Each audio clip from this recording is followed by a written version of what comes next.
Sir, election ಹೆಂಗ್ ನಡೀತಾ ಇದೆ? ಗೆಲ್ಲೋದಕ್ಕೆ ದಾರಿಯನ್ನೇನ್ ಮಾಡ್ಕೊಳ್ತಾ ಇದೀವಿ. ಆ ದಾರಿ ಸುಗಮ ಆಗಿದೆ. ಇದುವರೆಗೆ ಏನ್ ಕಾಂಗ್ರೆಸ್ನವರು ಜನತೆ ಪರವಾಗಂತೂ ಏನ್ ಕೆಲಸ ಮಾಡಿಲ್ಲ. ಅವ್ರ ಬೆಳವಣಿಗೆಗೆ ಅವ್ರು ಕೆಲಸ ಮಾಡ್ಕೊಳ್ತಾ ಇದ್ದಾರೆ. ಅಜಯ್ ಕುಮಾರ್ ಅವ್ರಿಗೆ ಟಿಕೆಟ್ ಪಕ್ಕಾ ಅಂತ ಹೇಳ್ತಾ ಇದ್ರು ಮೊದ್ಲೇ, ಅದ್ರ ಕಡೆ ಕ್ಷಣದಲ್ಲಿ ತಪ್ಪಿತು. ಏನ್ ಇಲ್ಲಿಗೆ ಪ್ರಪಂಚ ಮುಳುಗೋಗುತ್ತಾ? ಜನರ ಸೇವೆ ಮಾಡ್ಬೇಕು ಅಂದ್ರೆ ಏನ್ ಅಧಿಕಾರನೇ ಬೇಕಾ? ಅಲ್ಪಸಂಖ್ಯಾತರಿಗೆ ಟಿಕೆಟ್ ಕೊಟ್ಟು ಗೆಲ್ಸಿ ವಿಧಾನಸೌಧಕ್ಕೆ ಕಳಿಸ್ತೀವಿ ಅಂತ ಹೇಳಿದ್ರಲ್ಲ, ಮತ್ತೆ ಯಾಕೆ ಕೊಡ್ಲಿಲ್ಲ? ಯಾಕೆ ಹಿರಿಯರ ಮತ್ತೆ ಗೌರವ ಇಲ್ವಾ? ಪ್ರದೀಪ್ ಈಶ್ವರ್ ಅವ್ರ ಬಗ್ಗೆ ಏನ್ ಹೇಳ್ತೀನಿ? ಹೋಗ್ಲಿ ಬಿಡ್ರಿ, ಆ ಮೂರ್ಖನ್ ಬಗ್ಗೆ ಏನ್ ಹೇಳ್ತೀರಿ? ನಮಸ್ಕಾರ ವೀಕ್ಷಕರೇ, ನನ್ನ ಜೊತೆ BG ಅಜಯ್ ಕುಮಾರ್ ಅವರು ಇದ್ದಾರೆ. 2023ರಲ್ಲಿ ಶಾಮನೂರು ಶಿವಶಂಕರಪ್ಪ ಅವರ ವಿರುದ್ಧ ಕಡಿಮೆ ಅಂತರದಿಂದ ಸೋತಿದ್ರು. ಈ ಬಾರಿ ಟಿಕೆಟ್ ನಿರೀಕ್ಷೆಯಲ್ಲಿದ್ರು. ಆದರೆ ಈ ಬಾರಿ ಶ್ರೀನಿವಾಸ್ ದಾಸ್ಕರಿಯಪ್ಪ ಅವರು ಸಿಕ್ಕಿದೆ. ಆದರೂ ಅವ್ರ ಪರವಾಗಿ ತುಂಬಾ ಚೆನ್ನಾಗಿ ಕೆಲಸ ಮಾಡ್ತಾ ಇದ್ದಾರೆ. ಅವರೇ ನಮ್ಮ ಜೊತೆ ಇದ್ದಾರೆ, ಬನ್ನಿ ಮಾತಾಡ್ಸೋಣ. ಸರ್, ಎಲೆಕ್ಷನ್ ಹೆಂಗ್ ನಡೀತಾ ಇದೆ? ಹೆಂಗ್ ನಡೀತಾ ಇದೆ ಅಂತಂದ್ರೆ, ಗೆಲ್ಲೋದಕ್ಕೆ ಏನು ನಾವು ದಾರಿಯನ್ನೇನ್ ಮಾಡ್ಕೊಳ್ತಾ ಇದೀವಿ. ಆ ದಾರಿ ಸುಗಮ ಆಗಿದೆ. ಹಾಗಾಗಿ ಗೆಲ್ತೀವಿ ಅನ್ನೋ ಒಂದು ಭರವಸೆ ಇದೆ. ಇಲ್ಲಿ ಶ್ರೀಮಂತ ವರ್ಸಸ್ ಬಡವ ಅಂತ ಎಲೆಕ್ಷನ್ ಆಗ್ತಾ ಇದೆ. ಅದು ನಿಜ ಅಲ್ವಾ? ಈಗ ಯಾಕಂದ್ರೆ ಅವರು ಸುಮಾರು 30-35 ವರ್ಷದಿಂದನೂ ಅವರು ದಾವಣಗೆರೆಯಲ್ಲಿ ಅಧಿಕಾರದಲ್ಲಿದ್ದಾರೆ. ಶ್ರೀನಿವಾಸ್ ದಾಸ್ಕರಿಯಪ್ಪನವರು ಇದು ಪ್ರಥಮ ಬಾರಿಗೆ ಇಲ್ಲಿ ಚುನಾವಣೆಗೆ ಸ್ಪರ್ಧಿಸಿದಂಥವ್ರು. ಈಗ ಅವರು ಸಾಕಷ್ಟು ಇಂಡಸ್ಟ್ರಿಗಳಿದೆ, ಮೆಡಿಕಲ್ ಕಾಲೇಜುಗಳಿದೆ, ಇನ್ನು ಬೇರೆ ಬೇರೆ ವ್ಯವಹಾರಗಳಿದಾವೆ, ಶುಗರ್ ಫ್ಯಾಕ್ಟ್ರಿಗಳು, ಈ ಥರದ್ದು. ಇವ್ರದ್ದು ಏನೂ ಇಲ್ಲ. ಈತ ಒಬ್ಬ ಅವ್ರ ತಂದೆಯವರು ಅಮಾಲಿ ಮಾಡ್ತಾ ಇದ್ರು. ಈಗ ಇವರು ಸಣ್ಣ ಪುಟ್ಟ ವ್ಯವಹಾರಗಳನ್ನು ಮಾಡಿಕೊಂಡು ಇವತ್ತು ಪಕ್ಷದ ಜೊತೆಲಿ ಸಂಘಟನೆಯಲ್ಲಿ ತೊಡಗಿಸ್ಕೊಂಡಿರೋದನ್ನ ನೋಡಿ ಪಕ್ಷ ಅವ್ರಿಗೆ ಟಿಕೆಟ್ ಅನ್ನು ಕೊಟ್ಟಿದೆ. ಹಾಗಾಗಿ ಜನರು ತೀರ್ಮಾನ ಮಾಡಿದ್ದಾರೆ, ಬಡತನದಿಂದ ಬಂದಿರತಕ್ಕಂಥವ್ರು ಅವರಿಗೆ ಈ ಸರಿ ನಾವು ಆರಿಸಿ ಕಳಿಸ್ಬೇಕು ಅಂತೇಳಿ. ಅಲ್ದೇನೆ ಏನು ಅವ್ರ ಮನೆಯಲ್ಲಿ ಹಿಂದೆ ಶಿವಶಂಕರಪ್ಪನವರು, ತದನಂತರ ಮಲ್ಲಿಕಾರ್ಜುನ್ ಅವರು, ಅವ್ರ ಧರ್ಮಪತ್ನಿಯವರು, ಈಗ ಮತ್ತೂ ಕೂಡ ಅವ್ರ ಮನೇಲಿ ಇಬ್ರು ಇದ್ರು. ಅವ್ರ ಮಗನಿಗೂ ಕೂಡ ನಿಲ್ಸಿರ್ತಕ್ಕಂಥದ್ದು ಅಲ್ಪಸಂಖ್ಯಾತರಿಗೆಲ್ಲ ಬೇಸರ ಆಗಿದೆ. ಆಮೇಲೆ ಸಾರ್ವಜನಿಕರು, ಮತದಾರರು ಎಲ್ಲ ಬೇಸರ ಆಗಿದ್ದಾರೆ. ಒಂದು ಕುಟುಂಬಕ್ಕೆ ಇಷ್ಟೊಂದು ರಾಜಕೀಯದ ಅಧಿಕಾರಗಳು, ಇಷ್ಟೊಂದು ದಾಹ ಇದೆನಾ ಅಂತ ಮಾತಾಡ್ತಾರೆ ಜನ. ಸಾಕಿತ್ತಲ್ಲ. ಈಗ ಮಂತ್ರಿ ಇದ್ದಾರೆ, ಅವರು ಸಂಸದರಿದ್ದಾರೆ, ಅವ್ರ ಜನಪರ ಕೆಲಸವನ್ನ ಇವ್ರು ಮಾಡ್ಕೊಂಡು ಹೋಗ್ಬೋದಾಗಿತ್ತು. ಇವ್ರಿಗೂ ಅಧಿಕಾರದ ಅವಶ್ಯಕತೆ ಐತಾ? ಏನು ಇವ್ರೇನ್ ದಾಖಲೆ ಮಾಡಕ್ ಹೊರಟಿದಾರ? ಗಿನ್ನಿಸ್ ದಾಖಲೆ ಮಾಡಕ್ಕೆ? ಯಾಕಂದ್ರೆ ಹಿರಿಯರೊಬ್ರು ಆಗಿದ್ರು ದಾವಣಗೆರೆನಲ್ಲಿ 92 ವರ್ಷದವ್ರು. ಈ ಕಿರಿಯರೊಬ್ರು 27 ವರ್ಷದವ್ರು ಆಗ್ಲಿ ಅನ್ನೋ ಏನಾದ್ರು ದಾಖಲೆ ಮಾಡಕ್ ಹೊರಟಿದಾರ? ಅಥವಾ ಅಭಿವೃದ್ಧಿ ಮಾಡಕ್ ಹೊರಟಿದಾರ ಇವರು? ಏನಿದೆ ಅರ್ಥ ಆಗ್ತಾ ಇಲ್ಲ ಅಂತೇಳಿ ಜನರು, ಇದುವರೆಗೆ ಏನ್ ಕಾಂಗ್ರೆಸ್ನವರು ರಾಜ್ಯದ ಜನತೆ ಪರವಾಗಂತೂ ಏನ್ ಕೆಲಸ ಮಾಡಿಲ್ಲ. ಅವರ ಏನು ಜೇಬ್ ತುಂಬಿಸ್ಕೊಳ್ಳೋದಕ್ಕೆ, ಅವರ ಅಭಿವೃದ್ಧಿಗೆ, ಅವ್ರ ಬೆಳವಣಿಗೆಗೆ ಅವ್ರು ಕೆಲಸ ಮಾಡ್ಕೊಳ್ತಾ ಇದ್ದಾರೆ. ಅಜಯ್ ಕುಮಾರ್ ಅವ್ರಿಗೆ ಟಿಕೆಟ್ ಪಕ್ಕಾ ಅಂತ ಹೇಳ್ತಾ ಇದ್ರು ಮೊದ್ಲೆಲ್ಲ, ಅದ್ರ ಕಡೆ ಕ್ಷಣದಲ್ಲಿ ತಪ್ಪಿತು. ನಿಮ್ಗೆ ಬೇಜಾರಾಗ್ಲಿಲ್ವಾ? ಯಾಕೆ ಬೇಜಾರಾಗ್ಬೇಕು? ಟಿಕೆಟ್ ಸಿಗುತ್ತೆ ಅನ್ನೋ ನಿರೀಕ್ಷೆ ಇತ್ತು. ಆಮೇಲೆ 25ರಿಂದ 26 ಸಾವಿರ ಅಷ್ಟೇ ಓಟ್ಗಳಿಂದ ಸೋತಿದ್ರಿ. ಈ ಸಲ ನಿಮಗೆ ಟಿಕೆಟ್ ಕೊಟ್ರೆ ಕೆಲವ್ರು ಹೇಳ್ತಾ ಇದ್ರು ಅಜಯ್ ಕುಮಾರ್ ಅವ್ರಿಗೆ ಕೊಟ್ಟಿದ್ರೆ ಶೂರ್ ಶಾಟ್ ಆಗಿ ಗೆಲ್ತಾ ಇದ್ರು ಅಂತ. ನೋಡಿ, ಅದು ಜನರು ನನ್ನ ಮೇಲೆ ಇಟ್ಟರ ಪ್ರೀತಿ. ಆದ್ರೆ ಪಾರ್ಟಿ ಒಂದ್ಸರಿ ಅವ್ರನ್ನ ಗುರುತಿಸಿ ಟಿಕೆಟ್ ಅನ್ನ ಕೊಟ್ಟಾಗ ನಾನು ಬೇಜಾರಾಗಂತ ಸೀನೇ ಇಲ್ಲ. ಯಾಕೆ ಬೇಜಾರಾಗ್ಬೇಕು? ಏನ್ ಇಲ್ಲಿಗೆ ಪ್ರಪಂಚ ಮುಳುಗೋಗುತ್ತಾ? ಕ್ಲೋಸಾ? ಇಲ್ಲಿ ರಾಜಕಾರಣ ಕ್ಲೋಸಾ? ಅಯ್ಯೋ, ಜನರ ಸೇವೆ ಮಾಡ್ಬೇಕು ಅಂದ್ರೆ ಏನು ಅಧಿಕಾರನೇ ಬೇಕಾ? ಜನರ ಸೇವೆ, ನಾನು ತುಂಬಾ ಚಿಕ್ಕವನಿದ್ದೆ. ನಾನು ಅವಾಗಿಂದನೂ ಜನರ ಮಧ್ಯದಲ್ಲಿ ನಾ ಇದ್ದಂಥವನು.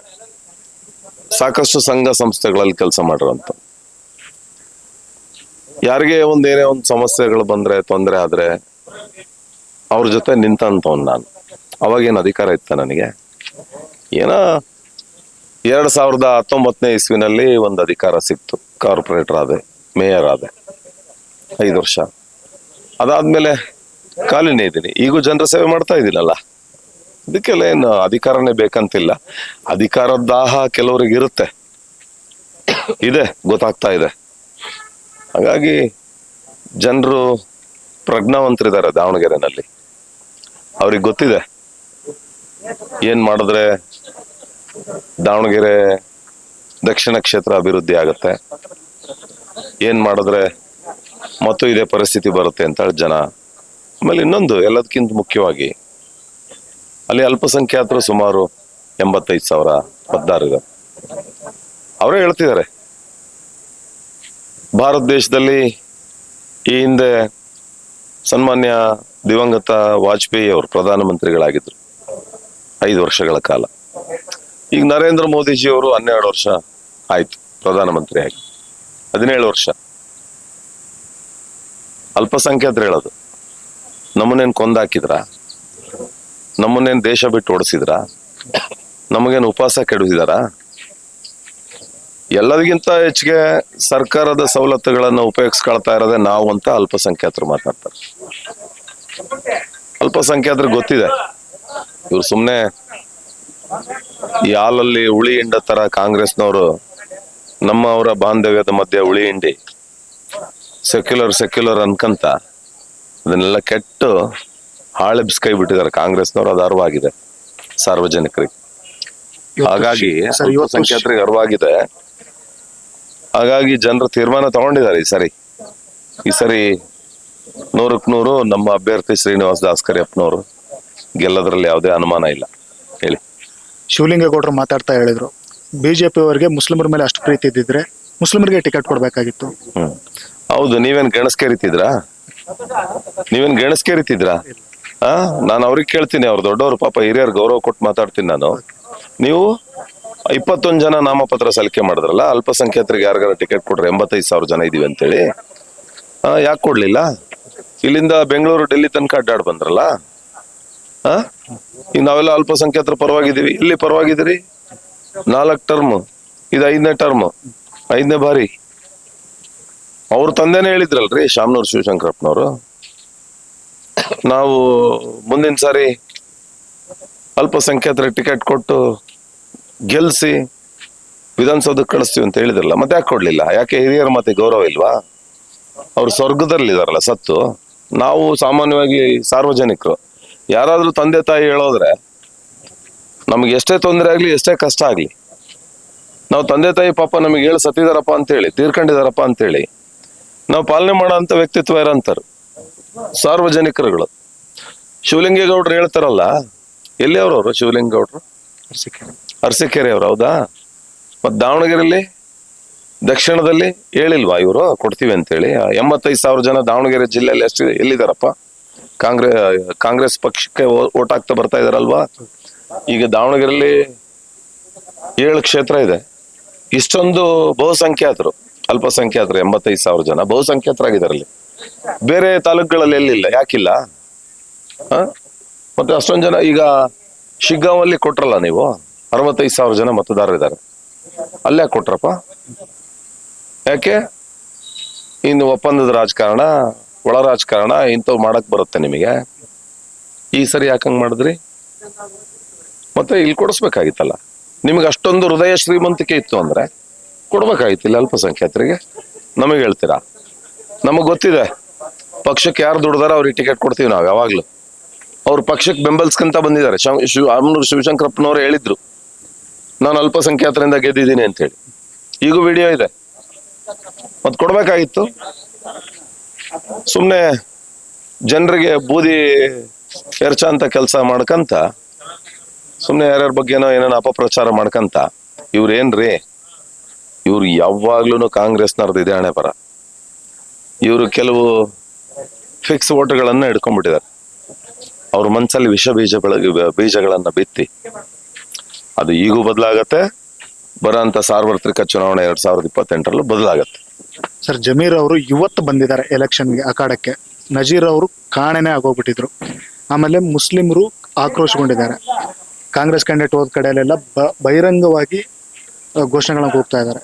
ಬಿಜೆಪಿ ಬೆಂಬಲಿಸ್ತೀವಿ ಅಂತಿದ್ದಾರೆ. ಅದೇನ್ ಮ್ಯಾಜಿಕ್ ಮಾಡ್ತಾ ಇದ್ದಾರೆ ಬಿಜೆಪಿ ಜಮೀರ್ ಅಹಮದ್ ರವರು ಇವತ್ತು ಬಂದಿದ್ದಾರೆ, ಇವತ್ತು? ನಿಜ. ನನಗೆ ಅನ್ಸುತ್ತೆ ಜಮೀರ್ ಅಹಮದ್ ರವರು ರಾಜ್ಯದ ಮುಖ್ಯಮಂತ್ರಿ, ಅವ್ರ ಪಕ್ಷದವ್ರು, ಅವ್ರನ್ನ ತುಂಬಾ ಗೌರವಿಸ್ತಾರೆ. ಅವ್ರ ಮಾತಿಗೆ ಗೌರವ ಕೊಟ್ಟು ಬಂದಿದ್ದಾರೆ ಅಂತ ಕಾಣುತ್ತೆ. ಇವ್ರೇನ್ ವೈಯಕ್ತಿಕವಾಗಿ ಕಾಂಗ್ರೆಸ್ ಅಭ್ಯರ್ಥಿ ಗೆಲ್ಸ್ಬೇಕಂತೇನ್ ಬಂದಿಲ್ಲ. ಅರ್ಥ ಆಯ್ತಾ?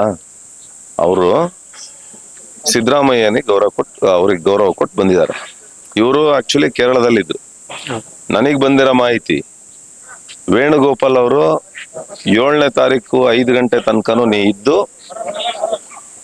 ಆಮೇಲೆ ನೀನು ಈ ಕಡೆ ಬರ್ಬೇಕು ಅಂತ ಹೇಳಿದ್ರು.